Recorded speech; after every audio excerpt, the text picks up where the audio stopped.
मैं पहले ही आपको बताना चाहता हूं कि मेरा इंटरेस्ट क्या है कि हमारी ऐसी आदिवासी लीडरशिप बने कि जहां भी कांग्रेस पार्टी में हम देखें, मैं आपकी कांग्रेस पार्टी में मदद करना चाहता हूं। उसके लिए आपको संगठित होना पड़ेगा और जो सचमुच में आदिवासियों की बात कर रहे हैं, जो थोड़े डायनामिक हैं और आदिवासियों को लड़ रहे हैं, उनको आगे करना पड़ेगा। तो अब हम क्या कर रहे हैं, हम नया कदम ले रहे हैं। अभी हमने गुजरात में शुरू किया है, उसमें 41 नए डिस्ट्रिक्ट प्रेसिडेंट हमने चुने और डिस्ट्रिक्ट प्रेसिडेंट्स में उसमें आदिवासी होंगे, उसमें दलित होंगे, उसमें पिछड़े होंगे, उसमें जनरल कास्ट होंगे, उसमें सब होंगे। जो पावर है हम डिस्ट्रिक्ट प्रेसिडेंट को देने जा रहे हैं। तो डिस्ट्रिक्ट प्रेसिडेंट वहां पे कांग्रेस पार्टी को चलाएगा, कांग्रेस पार्टी की रक्षा करेगा, आइडियोलॉजी हमारी जो विचारधारा है उसकी रक्षा करेगा, मेंबरशिप बढ़ाएगा और डिस्ट्रिक्ट प्रेसिडेंट मतलब नोडल हमारा ऑफिसर बन जाएगा।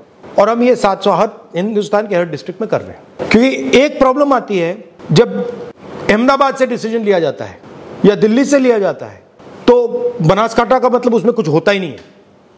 तो हम चाह रहे हैं कि बनासकांठा से डिसीजन लिया जाए, भरूच से डिसीजन लिया जाए, अहमदाबाद से डिसीजन लिया जाए और वहां पे हम एक डिस्ट्रिक्ट प्रेसिडेंट और उसकी कमेटी को मजबूत करेंगे, उसको फाइनेंशियल सपोर्ट देंगे, उसकी प्रोटेक्शन करेंगे, उसके माध्यम से पार्टी को खड़ा करेंगे। तो ये हमारा एक लेवल का वो प्लान है। दूसरी बात हमने की है कि हमने इनको आदिवासी यूनिट का चेयरमैन बनाया है। अगर आदिवासी जिला है तो इनका जो संगठन है उससे भी टिकट के बारे में पूछा जाएगा। ये नहीं कि भैया आप आदिवासी संगठन हो, आप उधर दौड़ रहे हो और टिकट का टाइम जब आएगा, पंचायत का टाइम जब आएगा, जिला परिषद का टाइम आएगा, आपका कुछ लेना देना नहीं। तो ये हम स्ट्रक्चर बना रहे हैं, इसमें टाइम लगेगा, बट हम चाहते हैं कि हर स्टेट में अगर हम देखें तो 10-15 डायनामिक आदिवासी नेता हमें दिखे।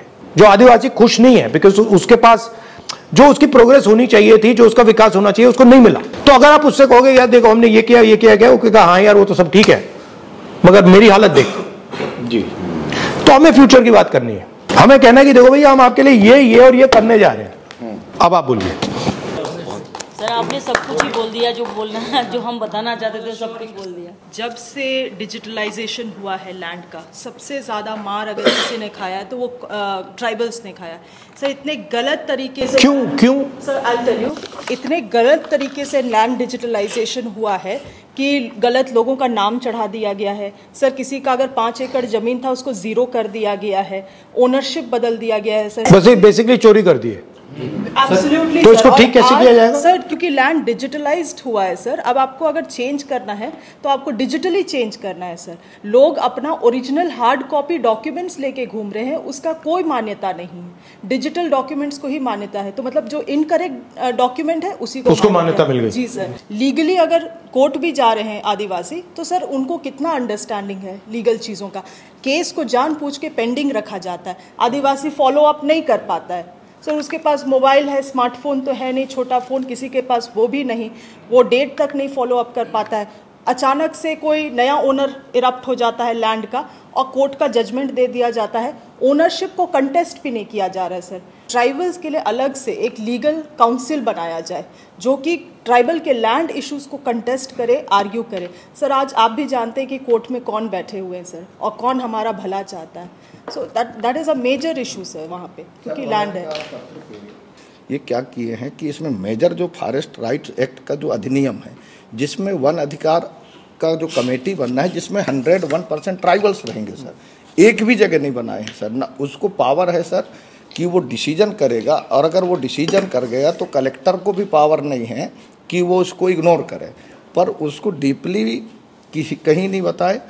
और ये पूरा प्रदेश में, चाहे झारखंड हो, चाहे उड़ीसा हो, चाहे महाराष्ट्र हो सर, ट्राइबल्स की जो लैंड्स है आपने अभी रोका सर, नहीं तो ये तो वनों को प्राइवेट लोगों को दे रहे थे। आपने एक पूरे देश में जो आदिवासी के अर्थ वाली बात की कि आदिवासी का मेन मीनिंग क्या है। क्योंकि आप देशज है, यहाँ के मालिक है, इसलिए जल जंगल जमीन पे पहला राइट्स आदिवासियों का है। तो जन संगठनों का विश्वास कांग्रेस पार्टी के प्रति बड़ा है सर, क्योंकि वो कह रहे हैं वनवासी और हम कह रहे हैं आदिवासी। लेकिन आपने एक बात महत्वपूर्ण की सर, यूनिटी की, एकता की। हम संगठित नहीं है। आरएसएस इस बेस पे काम कर रहा है सर हमारे क्षेत्र में एक। तो इसके लिए हमको कुछ ना कुछ बड़े लेवल पे जाके सोचना पड़ेगा कि इसका सॉर्ट आउट क्या करें। गुजरात में सर जल जंगल ज़मीन की बात की है, इसमें पूरे गुजरात में ये 30 साल में बीजेपी सरकार ने शेड्यूल ट्राइब एरिया है हमारा, बनासकांठा में अंबाजी हो, अरवली में शामलाजी हो, दाहोद डिस्ट्रिक्ट हो, अब अभी आप राजपीपला में केवड़िया कॉलोनी हो, ये सापुतारा नांग में भी इश्यू है। पूरी जमीन आदिवासियों की बीजेपी सरकार ने उद्योगपतियों को दे दी। इसके लिए हम लड़ते हैं, कोर्ट में भी लड़ते हैं। लेकिन आपने जो बोला है कि 2027 में गुजरात में कांग्रेस की सरकार को लाके भाजपा सरकार को उखाड़ के फेंक देंगे। जहाँ जहाँ पर सर शहरीकरण हो रहा है उनकी जमीन लगातार सर खत्म होते जा रही है सर। इस पे हम कैसे रोके, कैसे इसको रोके, कानून को कैसे हम प्रभावी करें सर, प्रभावी रूप से हम कैसे कानून को लागू कराएं सर, ये हमारे लिए बड़ा चैलेंज है। ठीक है। और आदिवासियों को सिर्फ कांग्रेस पे ही विश्वास है सर, क्योंकि उनके जल जंगल जमीन की बात कांग्रेस ही करती है। आरएसएस तो उसको वनांचल कह रही है सर, आरएसएस तो उसको वनवासी कह रही है, आरएसएस उसको हिंदुत्व की ओर सीधे ले जाना चाह रही है, उसका वजूद को ही समाप्त करना चाह रही है।